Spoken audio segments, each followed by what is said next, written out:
पहले यहाँ एक मुकदमा बना था जिसमें 40 मुस्लिम लीग के सरकर्दा रहनुमा, जिसमें 2 फॉर्मर प्राइम मिनिस्टर भी हैं, मियां नवाज शरीफ साहब और शायद रहमान अब्बासी, आज़ाद कश्मीर के जो प्रेजेंट प्राइम मिनिस्टर हैं वो ताहिर साहब बताएंगे उसको कि वो कर नहीं सकते थे।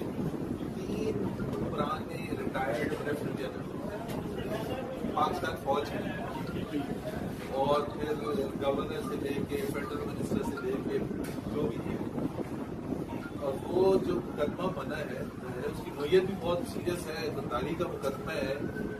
तो मुझे तो रात को नींद नहीं आ रही क्योंकि मैं भी गद्दार बन गया। मैं तो यहाँ अपने माथे पर सर्टिफिकेट पेट्रोलिज्म का लेके फिर रहा था और सर्टिफिकेट पता चला। और ये दूसरा वाक्य है, पहले पिछले महीने जब अगस्त के महीने में मरियम नवाज साहिबा आई थी वहाँ नैब के ऑफिस, तो उस वक्त एक थाने में दहशतगर्दी का बना था, उसमें भी हम सबका नाम था।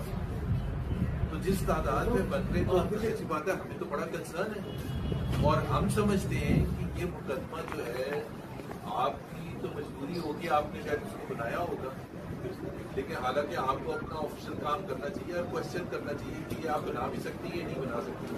लीगली तो ये ताहिर साहब ज़्यादा सही बताएंगे, लेकिन इससे हमारा जो इमेज है पूरे पाकिस्तान में वो खराब करने की कोशिश की है, इंडिया के साथ लिंक करने की कोशिश की है।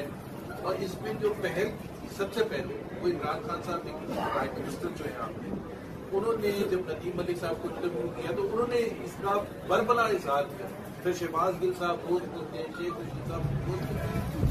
तो हम जो आए हैं आज ये पूछने के लिए आए हैं कि ये आप एक तो हमें बताइए आप वापस ले रहे हैं, और पहले उससे पहले ये बताया आपने रजिस्टर भी किया था।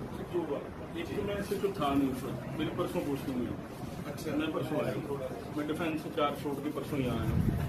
दूसरा उसमें यूँ है जैसे मुझे बता दें कि पिछले वाले वो उसमें हम चूँकि बतौर इंस्टीट्यूशन काम कर रहे हैं, हमारी गुजारियात नहीं है, हमारे लिए आप भी उतना ही मोहतरम है।